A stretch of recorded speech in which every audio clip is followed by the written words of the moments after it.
Bonjour à tous et bienvenue sur La Retraite à 40 ans, le podcast pour prendre sa vie en main. Chaque dimanche, retrouvez une personne comme vous qui échange sans fil sur ses origines, ses ambitions, ses aspirations, sa relation à l'argent. Je m'appelle Victor Laura, je suis l'expert français du frugalisme et du mouvement FIRE, Financial Independence and Retire Early, indépendance financière et retraite précoce. Retrouvez mon livre La Retraite à 40 ans, c'est possible aux éditions Larousse. Pour rejoindre le mouvement FIRE, c'est sur devenirfrugaliste.com. Il y a une communauté, des workshops et des outils.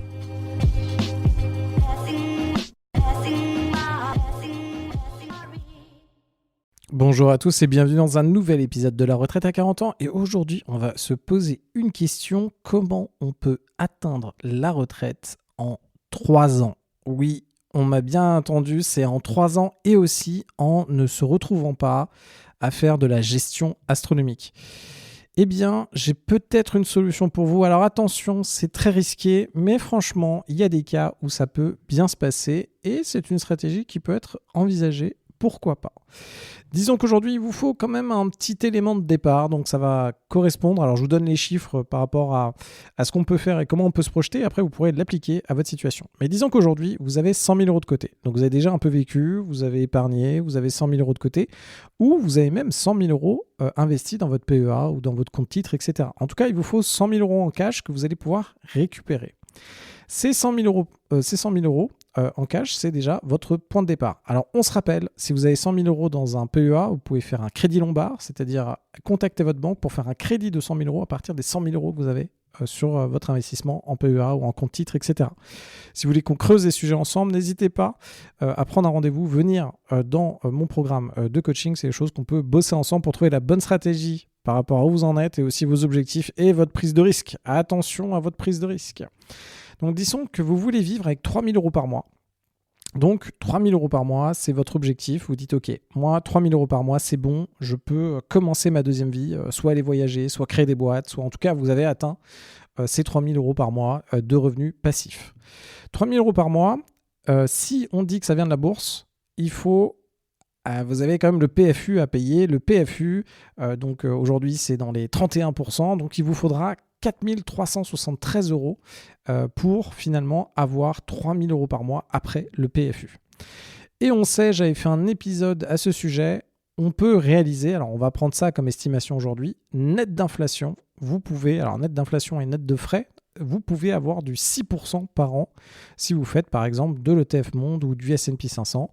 On peut faire du 6% net par an. Ce qui fait que si vous voulez avoir vos 3 000 euros net par mois, alors là vous êtes résident fiscal en France, etc., il va falloir un capital de 874 600 euros au total. Et là on se demande, mais finalement, comment je peux atteindre ça dans un instant très court, tout en n'ayant indirectement pas grand-chose à faire ? Alors attention, c'est une technique qui est vraiment très risquée, mais ça a marché pour certains et ça peut marcher pour vous. Donc comment on va faire ça ? On va chercher à aller faire des opérations qui vont nous rapporter beaucoup, donc qui vont nous rapporter du 30, du 50%, du 80%, voire du 100% par an, sans avoir de gestion à faire derrière. Parce que oui, la gestion, c'est problématique. Donc vous vous rappelez, si vous venez avec moi, on peut faire du locatif. En France, c'est grosso modo pas très risqué et on peut faire du 120% par an, voire même beaucoup plus que du 120% par an. Mais attention, notre problématique, c'est quoi ? Disons qu'aujourd'hui, vous m'appelez, on fait un immeuble de rapport, on fait une colocation, on fait un Airbnb. Vous allez faire du 120%, du 1 million de pourcents même par an, parce qu'on va mettre peu de cash, voire zéro. Donc, vous n'avez même pas besoin de vos 100 000 euros d'apport. Mais par contre, la problématique, c'est qu'une fois qu'on l'a lancé en locatif, vous avez un appartement, ça vous prend un peu de temps. Vous en avez 2, ça vous prend un peu plus de temps. Vous en avez 3, etc. Plus vous en avez, plus ça va vous prendre du temps. Et du coup, là, on va essayer d'hacker le système tout en prenant potentiellement plus de risques. Et qu'est-ce qu'on va faire ? On va aller faire ces fameuses opérations d'achat-revente et de financement de promoteurs en Géorgie. Alors, je vous en avais déjà parlé. C'était mon objectif cette année. Alors, il y avait Dubaï aussi. Je continue à être à Dubaï, mais vous avez bien vu, il y a plusieurs épisodes. N'hésitez pas à écouter les épisodes que je fais sur la Géorgie et je vous montre un peu quelles sont les implications. Je vous montre aussi, moi, le risque que je vois dessus, etc. Mais en tout cas, il y a une des techniques qu'on peut se dire, c'est OK, on va aller chercher à faire une opération de promoteur. Donc, qu'est-ce qu'on va acheter ? On va trouver un promoteur qui est intéressant, qui va nous demander de mettre une partie du cash nécessaire pour pouvoir financer la construction d'une tour ou d'un appartement dans une tour. Alors, vous pouvez faire ça sur des appartements dans des tours, vous pouvez faire ça sur des villas, etc., en fonction de ce que vous sélectionnez comme type d'investissement. Mais on ne va pas se concentrer là-dessus. Je ferai d'autres épisodes, d'ailleurs, pour exposer un petit peu plus les risques et exposer les risques de tout ça et qu'est-ce qui peut marcher ou pas. On fera toute la réflexion ensemble. Mais en tout cas, regardez intellectuellement ce que ça peut faire.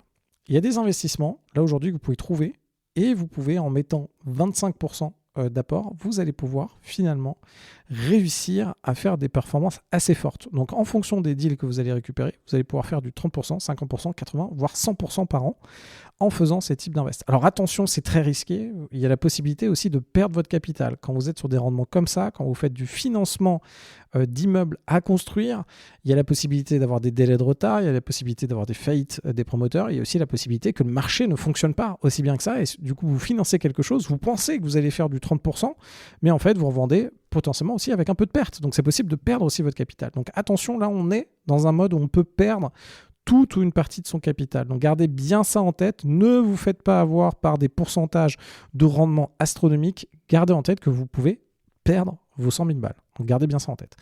Mais disons que ça se passe bien. Si ça se passe bien et que vous avez du coup l'achat d'un studio, d'un 2 pièces, d'un 3 pièces, alors il faudra regarder, on fera tout un épisode sur qu'est-ce qui marche le mieux par rapport à...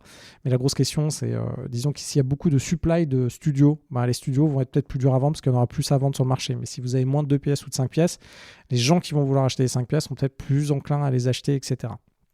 Si vous faites du 30% par an en faisant votre opération, qu'est-ce que vous faites ? Vous mettez 100 000 euros sur la table. Ça vous permet de financer soit un appartement, soit une maison, soit plusieurs appartements dans une construction ou dans plusieurs constructions en Géorgie. Prenons le cas de la Géorgie parce que c'est l'endroit où vous avez en fait ces performances-là.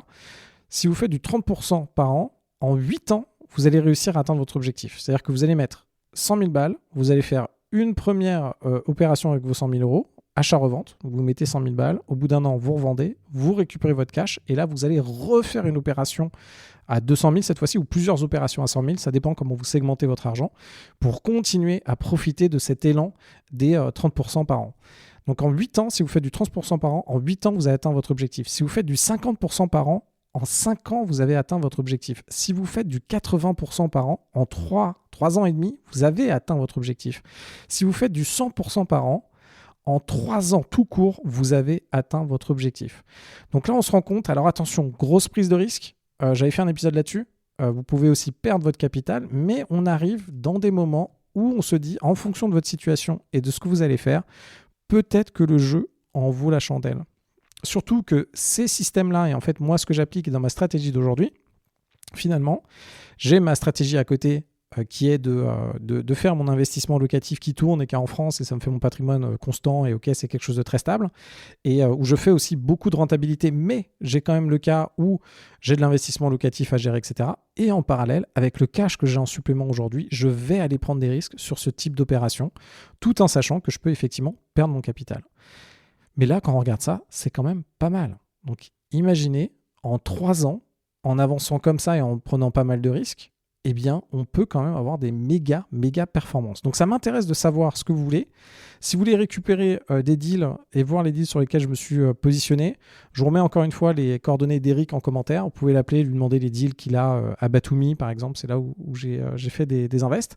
J'y vais en Géorgie à la fin du mois pour vérifier tout ça, regarder un peu comment ça fonctionne. Mais en tout cas, ce type de fonctionnement, c'est pas mal.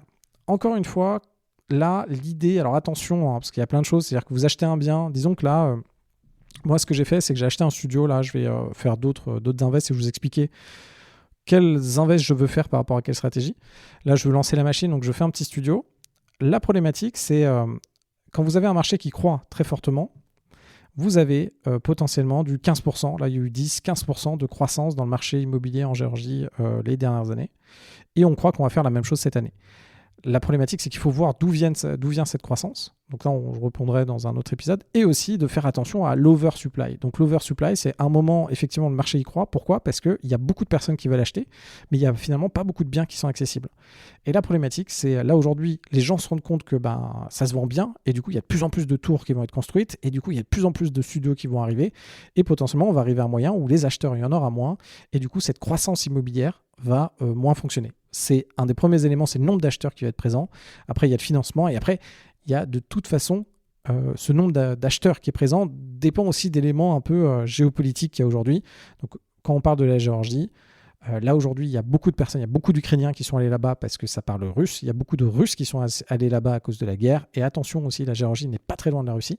Donc il y a quand même toute cette notion où il y a du risque derrière, qui se traduit quand même par des performances qui sont proposées aujourd'hui, qui sont quand même assez alléchantes. Mais attention, faites attention à votre cash. C'est vraiment pour ceux qui soit veulent découvrir comment ça fonctionne, soit pour ceux qui ont une appétence au risque qui est assez forte. On se rappelle de base, si vous commencez et que vous voulez être beaucoup plus sûr d'atteindre votre objectif, cette stratégie, elle n'est pas forcément pour vous. On se rappelle l'investissement en bourse tout court, l'investissement dans faire de l'investissement locatif, eh bien, ça, je pense que ça marche bien déjà dans une première base pour vous. Et après, ça dépend de concrètement votre stratégie. Donc, renseignez-vous sur comment vous vivez les choses et comment vous allez pouvoir avancer. En tout cas, n'hésitez pas à m'envoyer un petit message sur Instagram ou sur LinkedIn. Si ça vous chauffe de regarder les deals en ce moment avec Eric, n'hésitez pas à lui demander. Et si vous avez des deals que vous trouvez intéressants, que vous faites des analyses assez poussées, n'hésitez pas à m'envoyer vos analyses sur Insta et sur LinkedIn. Ça m'intéresse vraiment de voir aussi votre point de vue, si ça peut nourrir aussi ma réflexion, qu'on peut partager votre interprétation à des auditeurs. En tout cas, moi, je suis hyper ouvert pour qu'on puisse en parler. En tout cas, ce qu'on retient, c'est que si on a 100 000 € aujourd'hui et qu'on fait du 100% par année, en 3 ans, on peut atteindre son objectif de retraite à 3 000 € par mois. Voilà, je vous dis à très vite, je vous dis même à demain pour un nouvel épisode de La Retraite à 40 ans.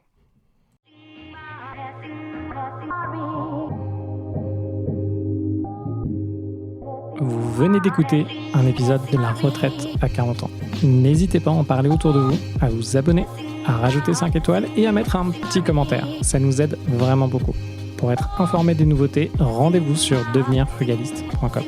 Une question, je réponds sur LinkedIn, Victor Lora, L-O-R-A. Et surtout, n'oubliez pas, vous êtes déjà au top. À très vite.